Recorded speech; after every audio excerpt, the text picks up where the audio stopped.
At the Salinas Valley State Prison, Fulda, California. This call and your telephone number will be monitored and recorded. To accept this call, say or dial 5 now. Thank you for using Global Tel Link. Hello? Hello, Mr. Lazor. How are things with you? Oh, I'm okay. How are you? I'm doing all right. It's good to hear your voice, and I'm still praying for that miracle that you get out of there. Yes. Today I received something in the mail, and all it had on the envelope was an address in Florida. I couldn't even read the city exactly. And it didn't have a letter inside. It had about 8 pages of things that you have on your website for me. And man, I was so jazzed, so elated about it. You've done a fantastic job. It's just a layout of so much stuff. It kind of blew my mind. So I want to thank you for that. I don't know, do you have somebody in Florida that's a real regular? Well, I've got an account with a UPS store. I don't have a color printer, but when I need color printing done or a print job that I can't handle in my own house, I asked the UPS store in Florida to print it and to send it. So I'm glad it got to you. Oh, yeah, fantastic. I was very impressed, very elated to see that. Thank you so much. No problem. I had a couple of things. Oh, I got from you in the mail, also directly from you. I got this on kind of beige paper. These, I don't know how many pages, probably about 8 pages. It's partly, it's things going between you and Mary Armitage and some other things. A screenshot of the American Free Press article and some other things. One of the things I wanted to address is the thing that was written up by Ken Massat that he took pretty much from Barry Armitage's information. And I also got a copy of it from Ken. On the very end of it, you took out, and I was glad you did, you took out something that said, free me before they kill me or something like that. I mean, this call and your telephone number will be monitored and recorded. Granted, there have been 13 documented times where they set me up for that, and other times that weren't documented, and other times that I didn't have written on the document sheets where staff themselves tried to do that, tried to take my life. But that's not happening anymore, so I don't like to put anything like that. I think it's counterproductive. The other thing about that page is, and I was really glad you said something in one of your letters or emails to somebody as I read over this thing, is that we should wait to post it until you get an okay from me that it's accurate. So there were actually 20 different things on that one page that Ken did from Barry that were very inaccurate. I mean, I talked to Ken about it today, and he said some of the things I mentioned, I didn't have any paperwork with me, so I had to do it on top of my head. And he said he thought the 1 or 2 things I mentioned were really inconsequential, but to me they're not inconsequential. Let me give you an example. It says that Allred threw the meat cleaver at me. I've seen that written about 6 or 8 different times, and every time I've seen that written by somebody, I've corrected that emphatically and told them we need to stop this where somebody takes the information and just adds a little twist to it, or a big twist. In my opinion, that's a big twist. I mean, I get the picture like he took this thing and threw it like somebody would throw an axe across the room, like a hand hatchet, for example, and stick it in the wall or something. That's the image that puts in my mind. And, I mean, he did something as bad or worse than that. He swung it at me through the door. But the fact that that's completely erroneous information is very important to me, and I don't want that out there, especially for somebody to later come to me, whether it's an attorney general or parole board or even just an individual or somebody saying, why do you have this information out here saying this when previously you said only this, and they can contradict each other. And that's exactly the kind of thing I'm trying to nip in the bud, is any contradictions, because my credibility is very important to me. My reputation is very important to me to be credible, and I've been consistent 100% about everything from day one all the way through today, and will always be, except other people putting stuff out like this that are not accurate, that have inaccuracies in them. So I need to take the time to rewrite notes on all of those things like, let's see, I have that in front of me right now, but I don't need to use up the phone time to go through each item. Okay. But I might, if I can pick out maybe just one or two while we're talking here, if I can pick out one or two things. Yeah, here it is right here. Go ahead, and I'll give you the floor for a moment if you had. Okay, sure, yeah. And I've got a folder for you, as you can imagine, on my computer, and I must send out 5 to 7 different letters a day to different prisoners, up to 50 different prisoners, and for the life of me, I simply cannot remember the letter that you're describing now. So if you do make notes on it and mail it back to me, I'll do my best to make sure that those corrections, are uploaded to the website. So, yeah. Okay. So do you have that out there right now, or have you been withholding it until you heard from me? If I said I was going to withhold it until I heard from you, I'm sure that's what I'm doing. You got a screenshot of the website, so whatever screenshot, did you get a screenshot of like all the list of things on your page? Yeah, like just little one-liners that say what you have up there? Yeah, like the 3352, I think if I remember correctly, I tried to put that in text form, so you'll see every single thing. But I can tell you, the last document that I uploaded on your webpage was affirmation of declaration guard retaliation. So that would be the last item that I uploaded. Okay. Yeah, I just don't know if this... Yeah, from what I have, I don't know if this is out there or not. So I will get the corrections made on this as soon as possible. Then I'll try to get a copy made so I don't have to do it twice, because I'll be very detailed about, what I correct on it. And then I want to get a copy to you and to Ken myself at the same time. Or maybe I can just send it to one of you and have, if I send it to you, maybe can you easily email? Yeah. Or get a copy to Ken? I'm set up for that kind of thing. Anytime I get a prisoner's letter, I scan it, and if they want it published or sent to a friend, I can certainly easily do that.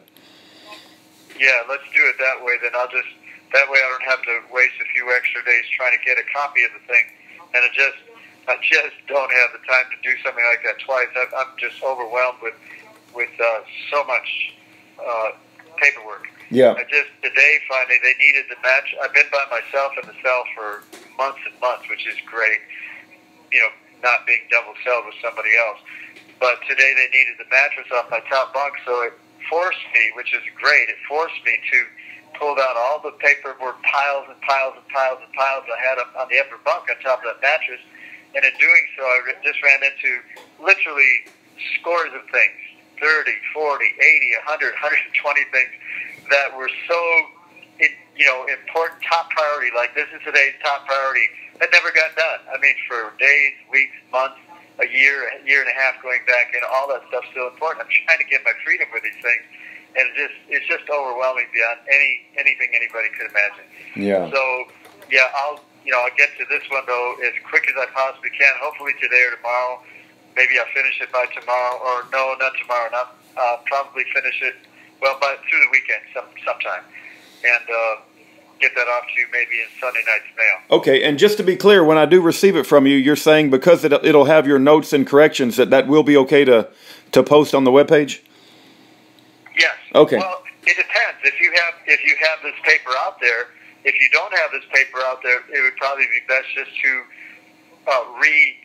edit that and then put it out there that way. Okay. And like I said, something in this, I don't see it right here, but somewhere in the paperwork I'm holding right here in my lap is somewhere you said it's probably best if we hold off on putting this out until you get word from me that it's accurate. So I don't know if you were communicating that to Ken or to Barry or to who, but it was in here somewhere. I remember seeing that. Okay. But I don't know if you acted on that or not. So. Yeah, I can tell you that the last thing I posted was that affirmation of declaration guard retaliation, and the thing before that was called new summary of case 8/5 of 18. That would have been almost 19 days ago. Let me see what that is. Well, the dates on this. Yeah. I can tell you the dates on these emails is August 5. So at least the first page is August 5, and there's probably some other dates in some of these other pages. August 5. Yeah, so if you haven't posted anything along this line after August 5 or on or after August 5, then it probably wasn't posted. Which is okay. Good. All right. You know, okay. I'll double check and I'll take it down if it is up there. If I do find it, and This call and your telephone number will be monitored and recorded. Say the last part again. I said I'll take it down if I do find it, and I completely respect your desire to be 100% accurate in all of this, and I don't blame you a bit. After all that you've been through, I can understand your desire to be absolutely accurate. You know. Yeah. Okay. Well, I appreciate that. There's a couple other things I wanted to mention here. I just had it. Okay, there we go. I got 2 books. I Rode with Tupper and Miracle on Main Street. Oh, good. From Pat Shannon. Thank you. Thank you so much for that, because I know you're responsible for one or both of those to me. And I've got a letter I half started to Pat the other day when I got them, and I haven't got that letter finished. It's sitting somewhere in another new pile.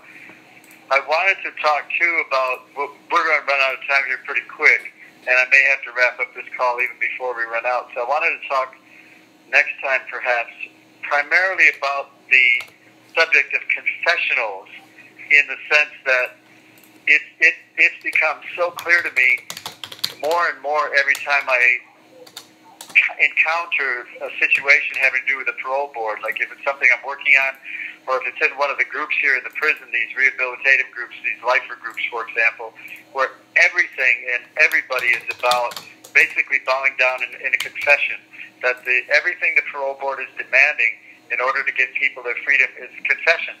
So they become like the old style Catholic Church, or back in the medieval days, or whatever it was, when they were requiring people to confess or else. And so what they keep doing is taking my life because I won't go in there and confess. And it's really extreme, because I'm in a group of 30 or 31 people, and I'm in several different groups about that big, and every single person in there, mostly everything that's being done in those groups today is everybody confessing to something having to do with their criminal history and their criminal lifestyles and the crime they're in there for, and they know that that's their ticket home. Some of them do it because it's their ticket home. Others, there are some sincere people that are actually getting rehabilitation from it. I believe, I don't doubt it, because we go pretty deep into a lot of inner stuff in these groups. But just the fact that that's now the thing for the parole board, it truly is set up to where if I don't go into confession mode to them about a criminal history, criminal behavior, even if it's not some act, but just criminal-mindedness, then as far as they're concerned, I'm not going home. So this is now the barrier we've got to break through, and I want to get letters written into them by all these people that might be listening to this or seeing this on your website, that it's almost like we need to, figuratively speaking, of course, but like grab a hold of them and shake them and wake them up. It's like come out of your trance. This is not what this is about in this case. In this case, there is nothing to confess to.